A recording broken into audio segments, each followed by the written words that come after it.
come up and just maybe tell about a song that you remember that was like really silly? I mean, what weren't really? Or is anybody want to come on up or stand right where you are and just shout it out? I got one. Okay, go for it.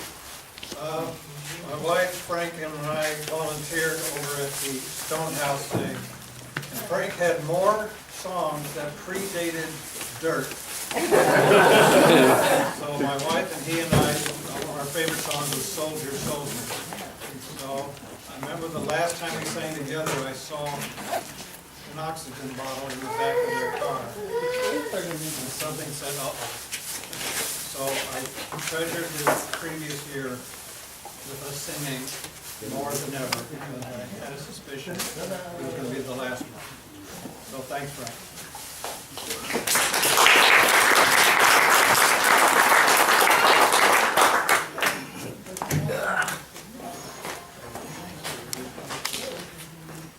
One of the joys in my life is that my dad lived pretty close to us, and he was able to come to all my kids' concerts and things like that. And then we got to go to all his.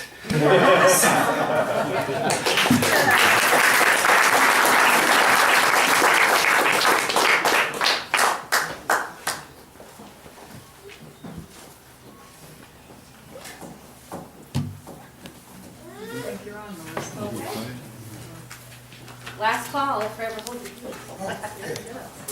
You're doing it? You're doing it? Do it, girl. Do I have a specific one? Should I jump between all of them just? Throw a microphone in. Oh, yeah. First of all, I want to take a second and thank you all for being here. It means a lot to our family. When my grandfather passed away, I'm going to get through it, I promise, guys. I'm having a harder time today than I thought I would, so thank you for letting me be vulnerable with you. But I had a hard time putting it into words, and it took me a while, and then one day I just kind of like word vomited on, and I wrote something, and I'd like to share it with you. So in 4th grade, I took violin lessons from a fiddler. And yes, I stress that he was a fiddler. I think he actually might have been offended if I called him a violinist. He was probably the most talented fiddler I had ever heard, and spending most of my childhood with a lot of you, I have heard a few. And that's what happens when your grandfather is a fiddler that everyone wants to play with. We spent weekends at his coffee houses. We danced in the grass to his folk music at local festivals and holidays, just like my daughter and niece are doing today. Oh, sorry.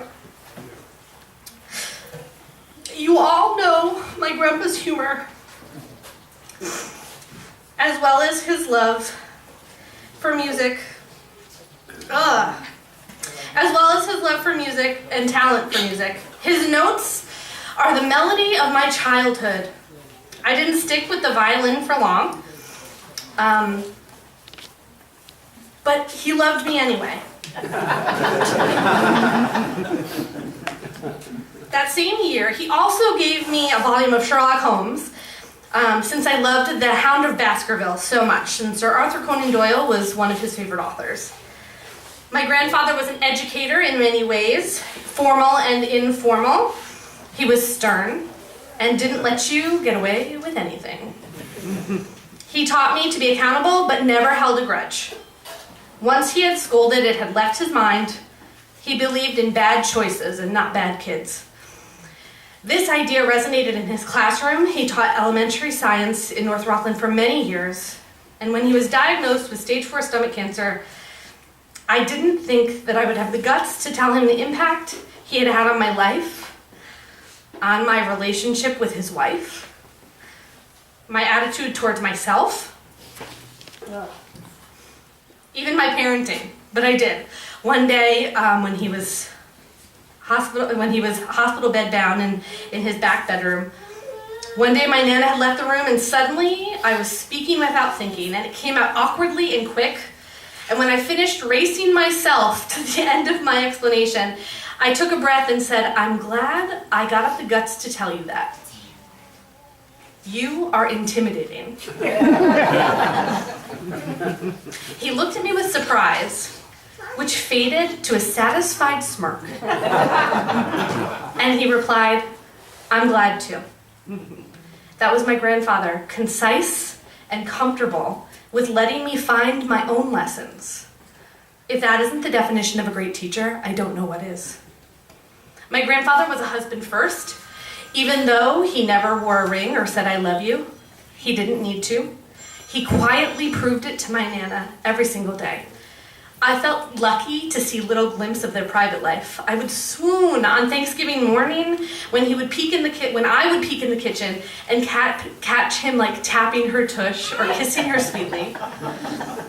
They had been married for 57 years this past Thanksgiving, and 4 kids, 7 grandchildren, and 4 great-grandchildren later. Nana still smiles at their wedding picture hanging in my living room. They were meant for each other.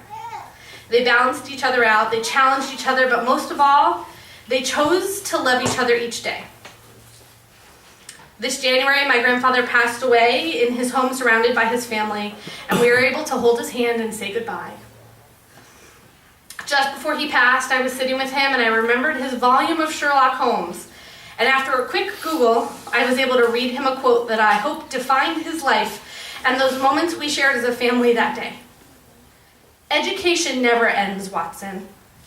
It is a series of lessons, with the greatest for last. My grandmother kissed his forehead. He took his last breath, and we all said goodbye. I hope that Madison will remember her time with him, reading and learning that silly song about wanting a hippopotamus for Christmas. It's all I heard this past Christmas. And when I told her that he had passed away, that they had come and taken away his body, I gave her his cast iron hippopotamus sent along by Nana for her. A few minutes later, she came to kiss me before bed and said, Mama, Grandpa's not sick anymore. He left his body. He left his shirt. He left his pants. He left his underwear. He's not sick anymore. And since he had passed, I hadn't been able to find the words, but I think she kind of put it perfectly. So I'm going to leave you with that.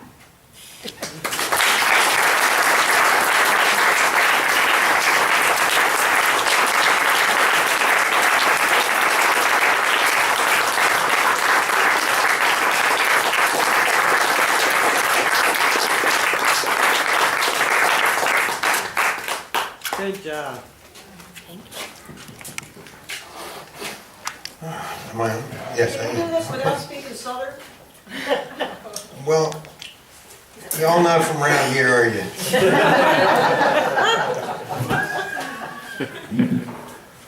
And properly, that should have started with, ma'am?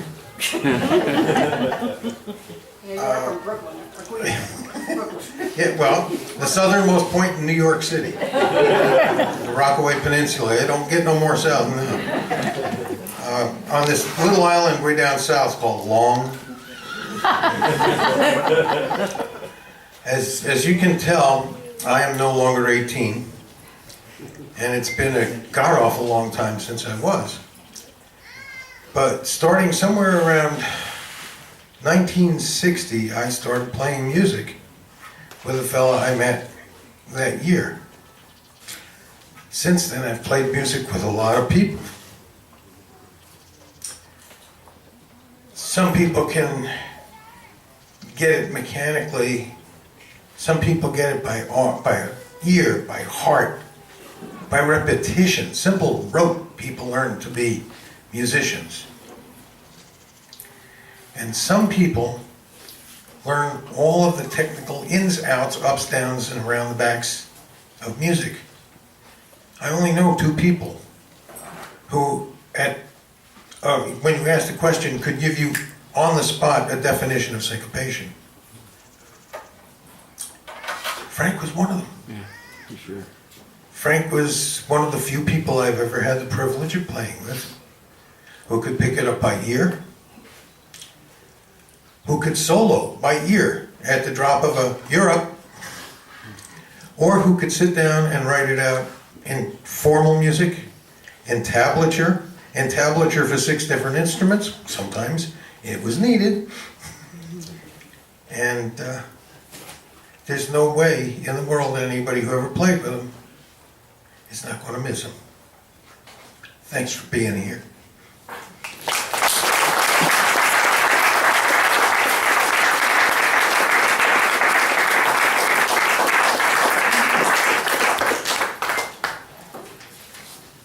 Abel.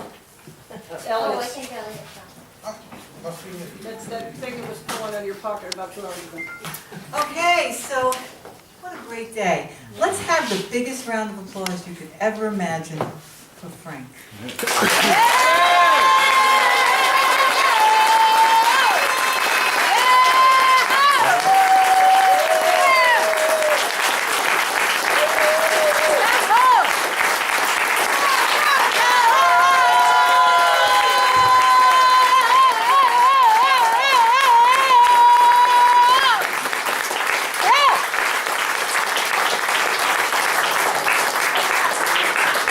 Please make sure you get an opportunity to give family hugs.